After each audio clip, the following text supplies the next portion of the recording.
Australia's Royal Australian Air Force RAAF pilots reported monitoring an unexpected and controversial military exercise conducted by the Chinese Navy near Australian waters.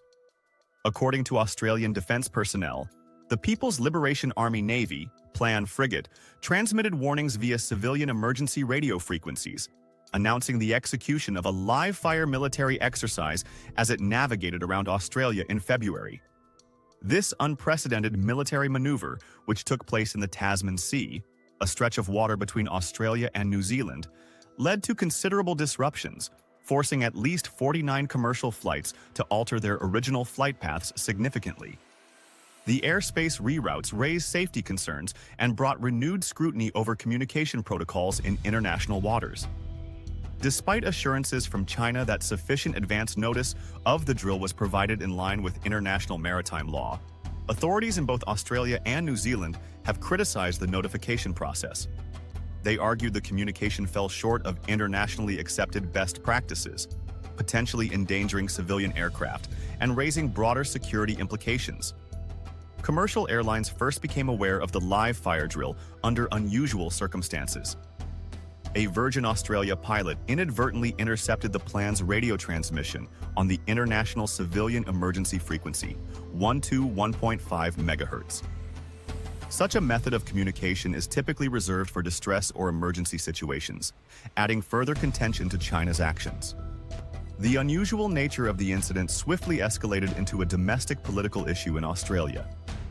Opposition Liberal Party leader Peter Dutton sharply criticized the current Labour government for what he described as a disturbing lapse in maritime surveillance.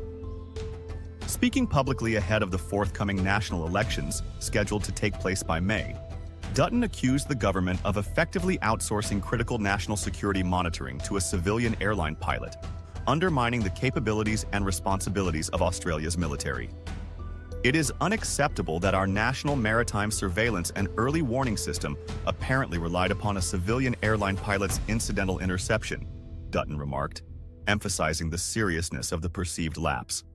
In response, at the recent Australian International Air Show in Avalon, representatives from the Royal Australian Air Force addressed these concerns directly.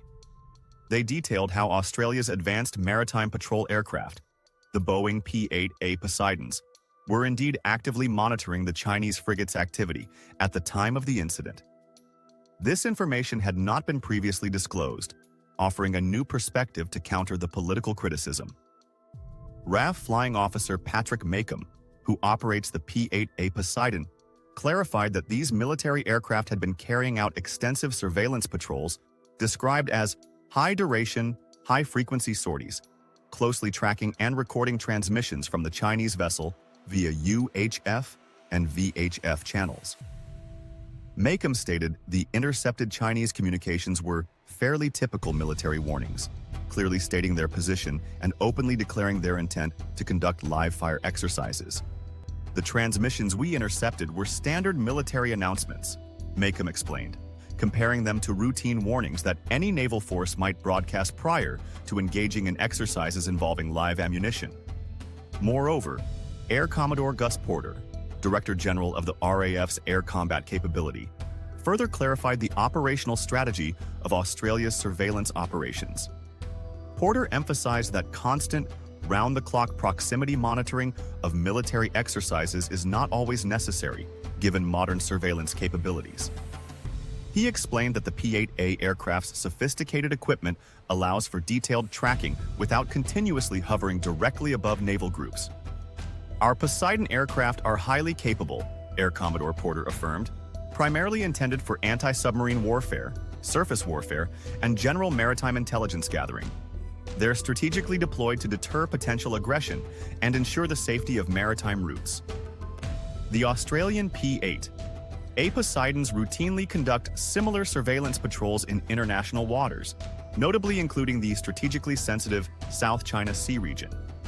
Such missions have previously attracted criticism from China, who considers these patrols provocative despite their legality under international norms. Tensions between Australia and China have been rising recently due to increased military encounters. Only last month, Australia officially lodged a complaint with Chinese authorities after describing the actions of a Chinese fighter jet, which released flares dangerously close within 30 meters to an Australian surveillance aircraft, as unsafe and unprofessional. The February incident in the Tasman Sea adds to a series of contentious encounters between Australian and Chinese military forces, highlighting broader geopolitical tensions in the Indo-Pacific region.